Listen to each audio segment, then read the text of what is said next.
Voices Beyond Pages.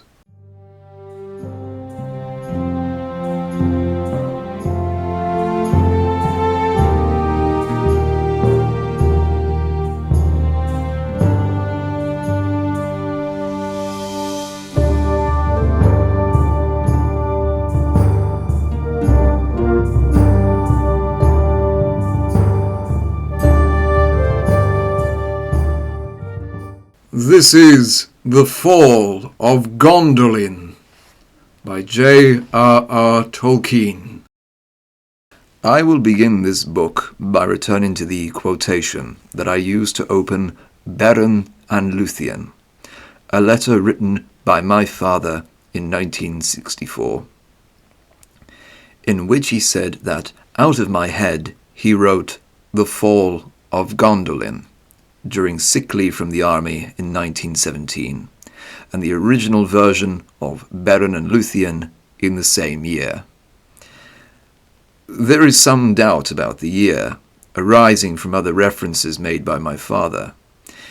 In a letter of June 1955, he wrote, "The Fall of Gondolin and the Birth of Eärendil was written in hospital and on leave after surviving the Battle of the Somme in 1916.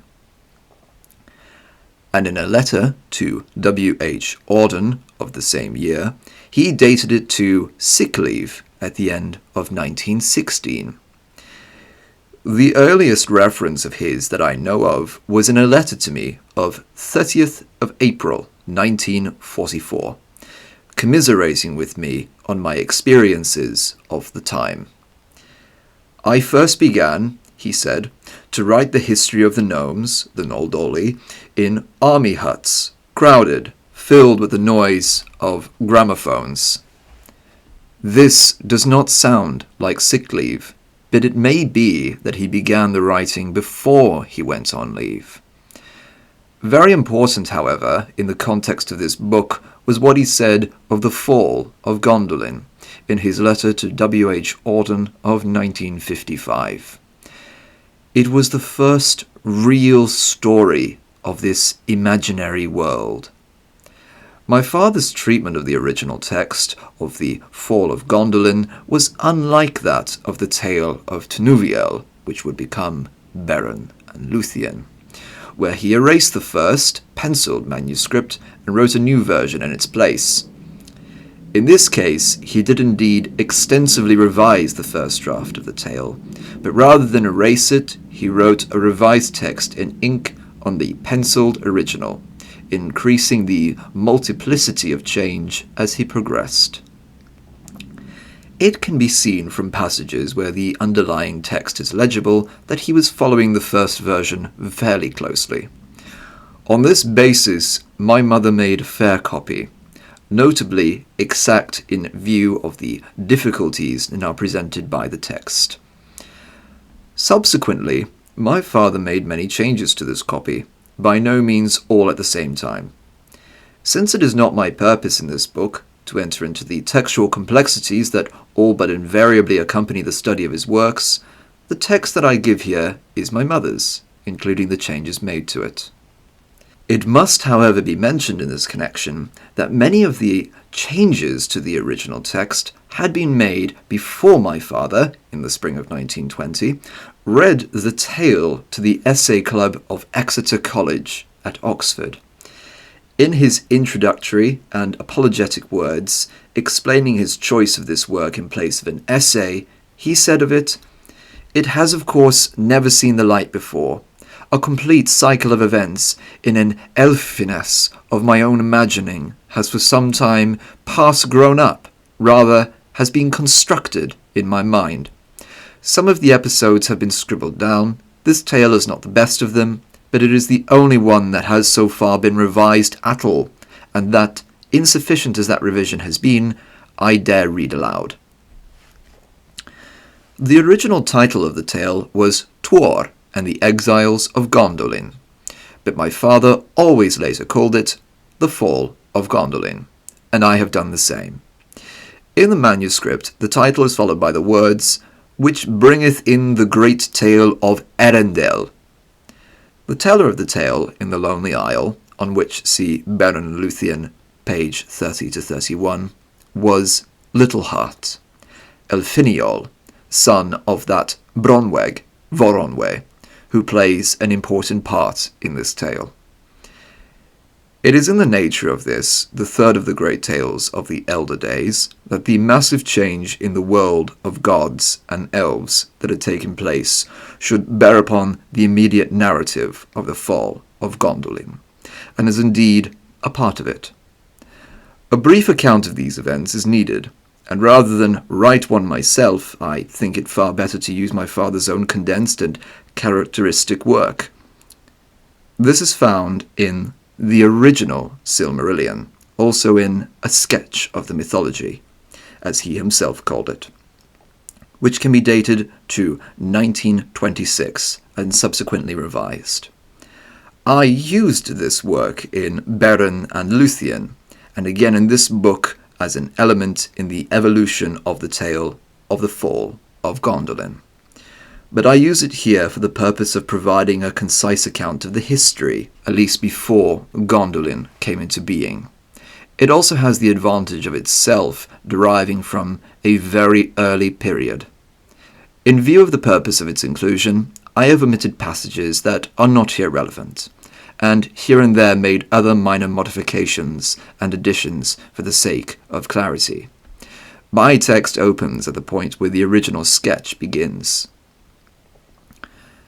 After the dispatch of the 9 Valar for the governance of the world, Morgoth, demon of dark, rebels against the overlordship of Manwë, overthrows the lamps set up to illuminate the world, and floods the Isle of Almeren, where the Valar, or the gods, dwelt. He fortifies a palace of dungeons in the north. The Valar remove to the uttermost west, bordered by the outer seas and the final wall, and eastward by the towering mountains of Valinor, which the gods built.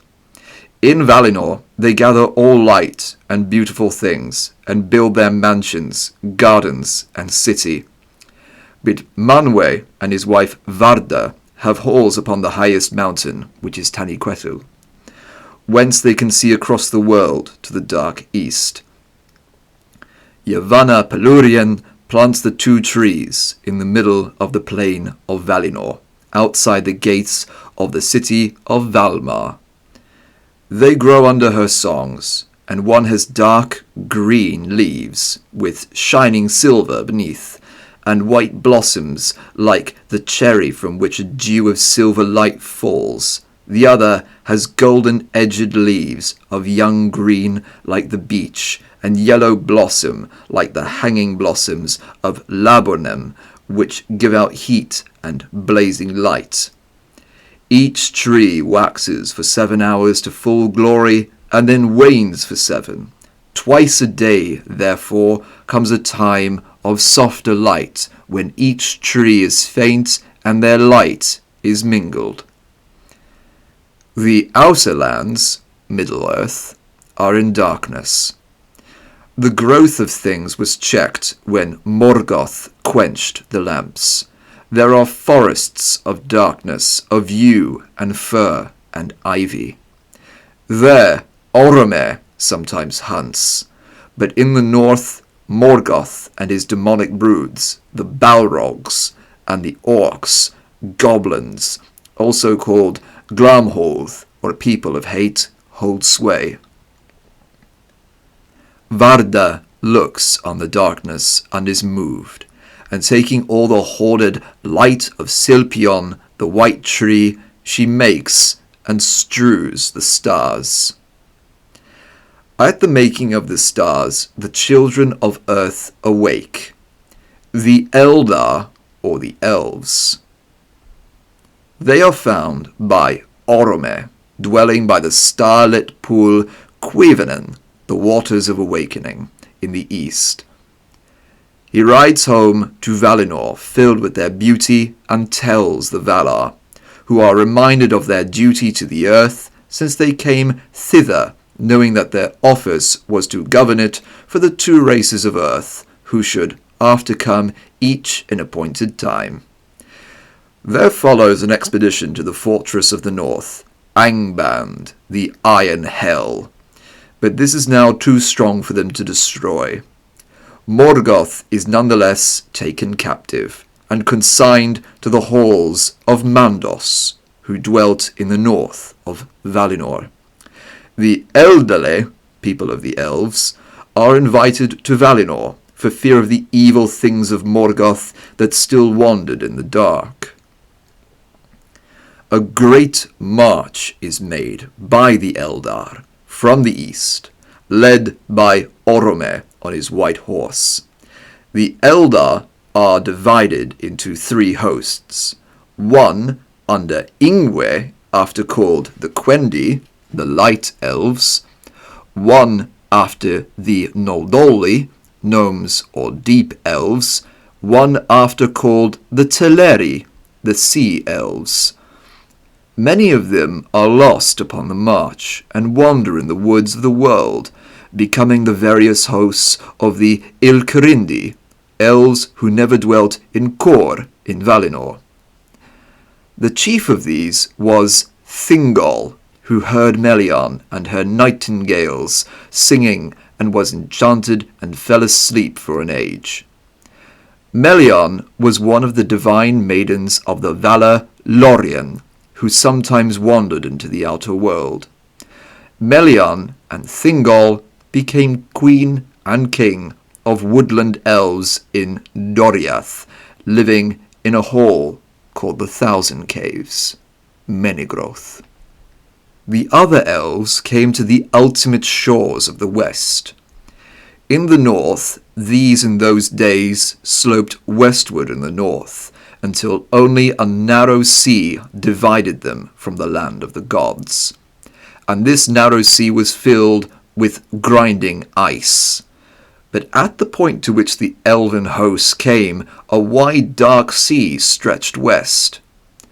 There were 2 Valar of the sea, Ulmo Ylmir, the mightiest of all the Valar next to Manwë, was lord of all waters, but dwelt often in Valinor or in the outer seas. Osse and the lady Uinen, whose tresses lay through all the sea, loved rather the seas of the world that wash the shores beneath the mountains of Valinor. Ulmo uprooted the half-sunk island of Almeren, where the Valar had first dwelt, and embarking on it, the Noldor and the Quendi, who arrived first, bore them to Valinor. The Teleri dwelt sometime by the shores of the sea, awaiting him, and hence their love of it. While they were being also transported by Ulmo, Osse, in jealousy and out of love for their singing, chained the island to the sea bottom, far out in the Bay of Faerie, whence the mountains of Valinor could dimly be seen. No other land was near it, and it was called the Lonely Isle. There, the Teleri dwelt a long age, becoming different in tongue, and learning strange musics from Osse, who made the sea-birds for their delight. The gods gave a home in Valinor to the other Eldar, because they longed even among the tree-lit gardens of Valinor for a glimpse of the stars. A gap was made in the encircling mountains, and there, in a deep valley, a green hill, Kor, was built. This was lit from the west by the trees. To the east it looked out onto the Bay of Faerie and the Lonely Isle, and beyond to the shadowy seas. Thus some of the blessed light of Valinor filtered into the outer lands, Middle-earth, and falling on the Lonely Isle caused its western shores to grow green and fair. On the top of Kor, the city of the Elves was built, and was called Tun. The Quendi became most beloved by Manwë and Varda, the Noldor by Aule, the smith, and Mandos the wise. The Noldor crafted gems and made them in countless numbers, filling all Tun with them, and all the halls of the gods. The greatest in skill and magic of the Noldor was Finwe's elder son, Fëanor. Finwe was the leader of the Noldor on the great journey from Quavenin. His eldest son was Fëanor, his second son Fingolfin, who was the father of Fingon and Torgon, and his third son Finarfin, father of Finrod Felagund. Fëanor contrived 3 jewels, the Silmarils, wherein a living fire combined of the light of the 2 trees was set. They shone of their own light, impure hands were burned by them. The Teleri, seeing afar the light of Valinor, were torn between desire to rejoin their kindred and to dwell by the sea. Ulmo taught them craft of boat building. Osse, yielding, gave them swans, and harnessing many swans to their boats, they sailed to Valinor, and dwelt there on the shores, where they could see the light of the trees, and go to Valmar if they wished, but could sail and dance in the waters, touched to light by the radiance that came out past Kor. The other Eldar gave them many gems, especially opals and diamonds and other pale crystals, which were strewn upon the beaches of the Bay of Haeri. They themselves invented pearls. Their chief town was Swanhaven, upon the shores northward of the pass of Kor. The gods were now beguiled by Morgoth, who, having passed 7 ages in the prisons of Mandos, in gradually lightened pain, came before the conclave of the gods in due course. He looks with greed and malice upon the Eldar, who also sit there about the knees of the gods, and lusts especially after the jewels, the Silmarils. He dissembles his hatred and desire for revenge. He is allowed a humble dwelling in Valinor, and after a while he goes freely about, only Ulmo foreboding ill, while Tulkas the strong, who had first captured him, watches him. Morgoth helps the Eldar in many deeds, but slowly poisons their peace with lies. He suggests that the gods brought them to Valinor out of jealousy, for fear of their marvellous skill, and magic, and beauty, who should grow too strong for them outside in the world. The Quendi and Teleri are little moved, but the Noldor, the wisest of the elves, become affected. They begin at whiles to murmur against the gods and their kindred. They are filled with vanity of their skill. Most of all does Morgoth fan the flames of the heart of Fëanor, but all the while he lusts for the immortal Silmarils, although Fëanor has cursed forever anyone, god or elf or mortal, that shall come hereafter who touches them. Morgoth, lying, tells Fëanor that Fingolfin and his son Fingon are plotting to usurp the leadership of the gnomes from Fëanor and his sons, in order to gain the Silmarils. A quarrel breaks out between the sons of Finwe. Fëanor is summoned before the gods, and the lies of Morgoth are laid bare.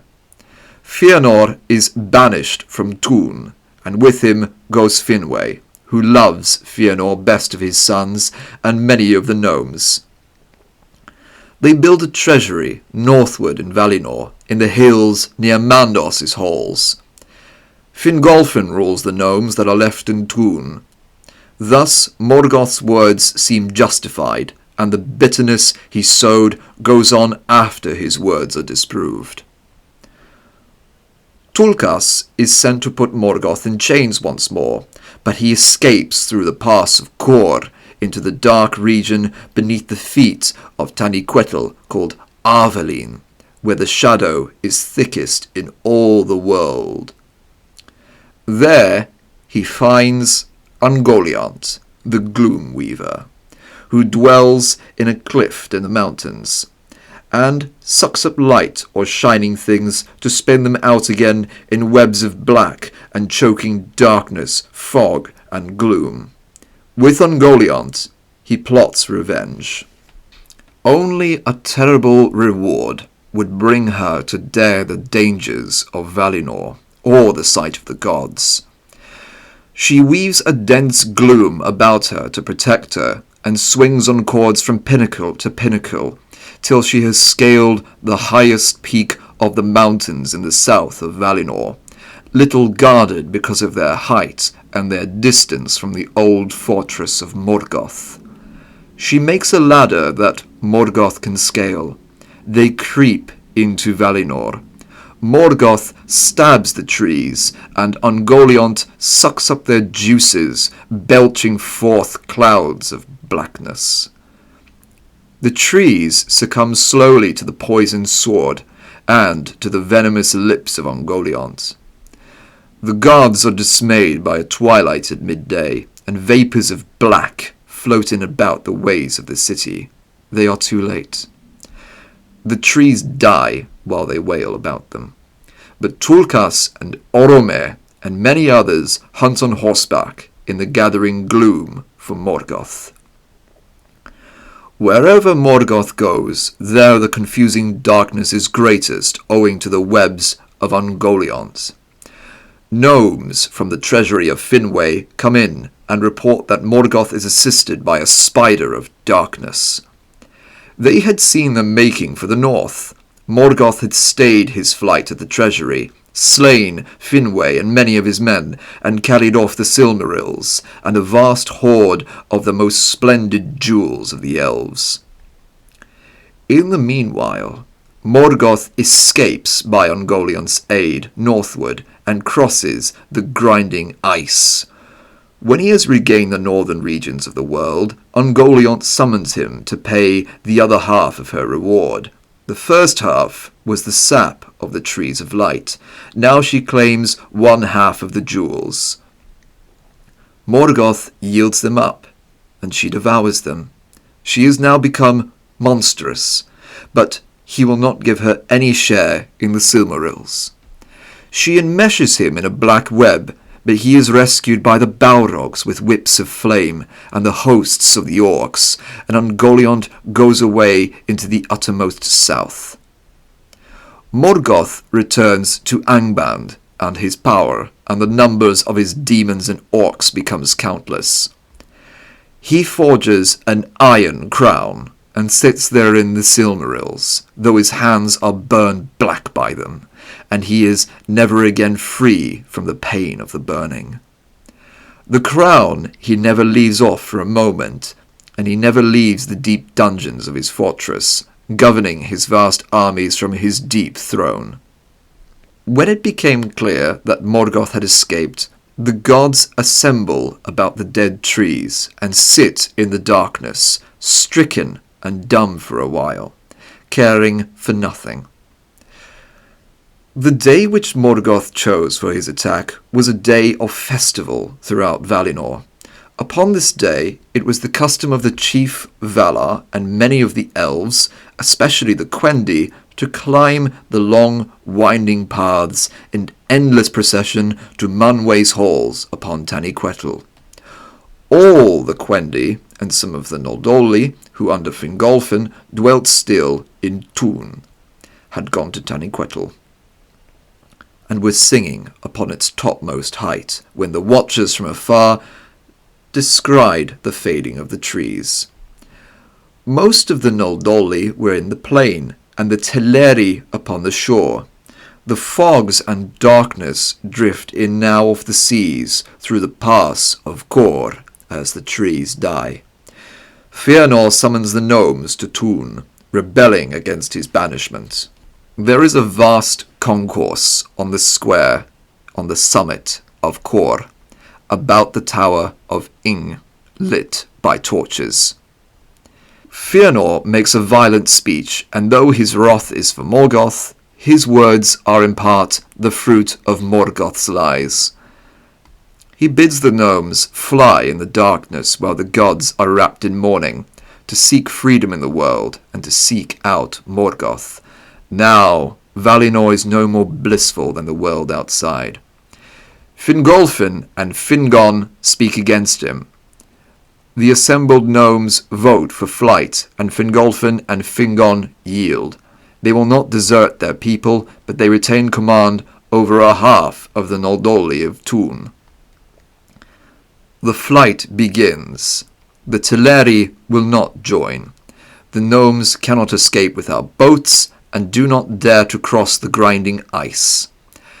They attempt to seize the swan ships in Swanhaven, and a fight ensues, the first between the races of Earth, in which many Teleri are slain, and their ships carried off. A curse is pronounced upon the gnomes, that they shall after suffer often from treachery, and the fear of treachery among their own kindred, in punishment for the blood spilled at Swanhaven. They sail north along the coast of Valinor.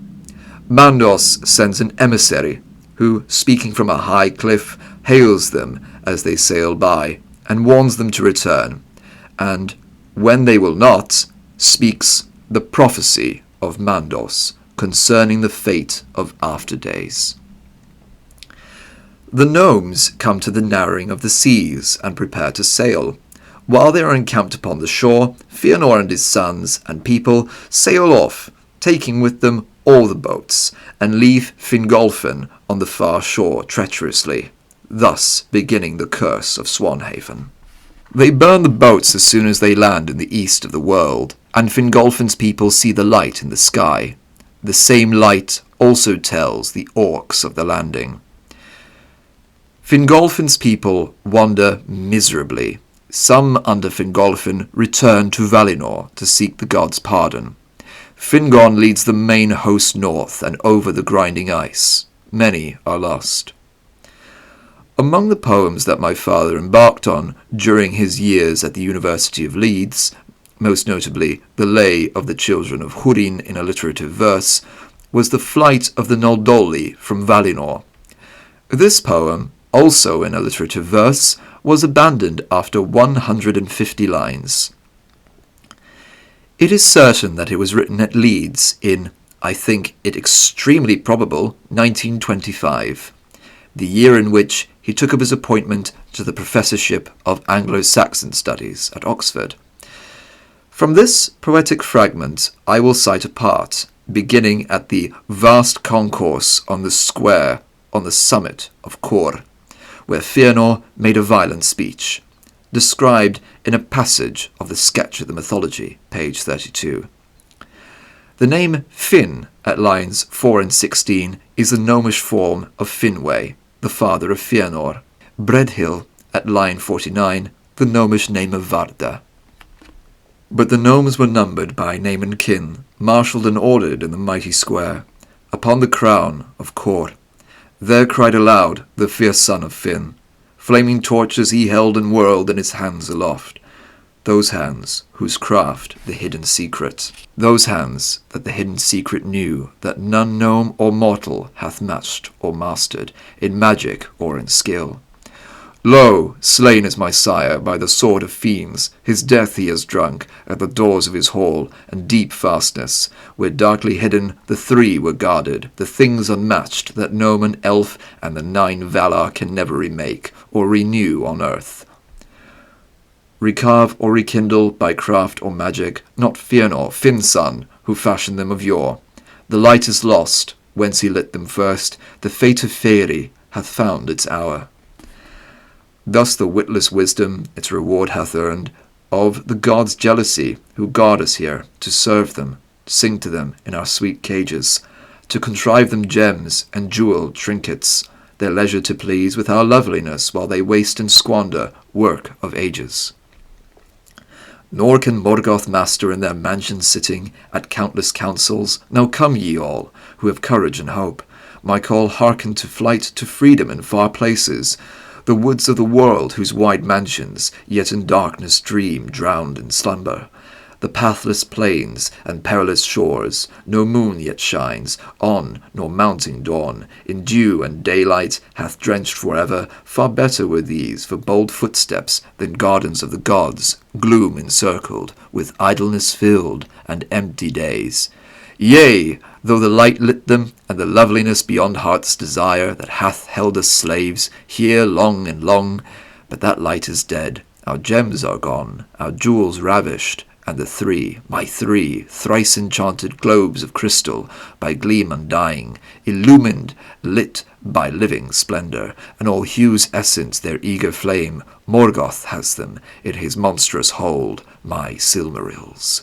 I swear here oaths, unbreakable bonds, to bind me ever by Tim Brenting and the timeless halls of Bridhill the Blessed that abides thereon. May she hear and heed, to hunt endlessly, unwearying, unwavering, through world and sea, through leagued lands, lonely mountains, over fens and forest and the fearful snows, till I find those fair ones where the fate is hid of the folk of Elfland, and their fortune locked, where alone now lies the light divine. Then his sons beside him, the 7 kinsmen, crafty Curufin, Caligorm the fair, Damrod and Deriel, and dark Cranthea, Maglor the mighty, and Maedhros tall, the eldest, whose ardour yet more eager burnt than his father's flame, than Fëanor's wrath.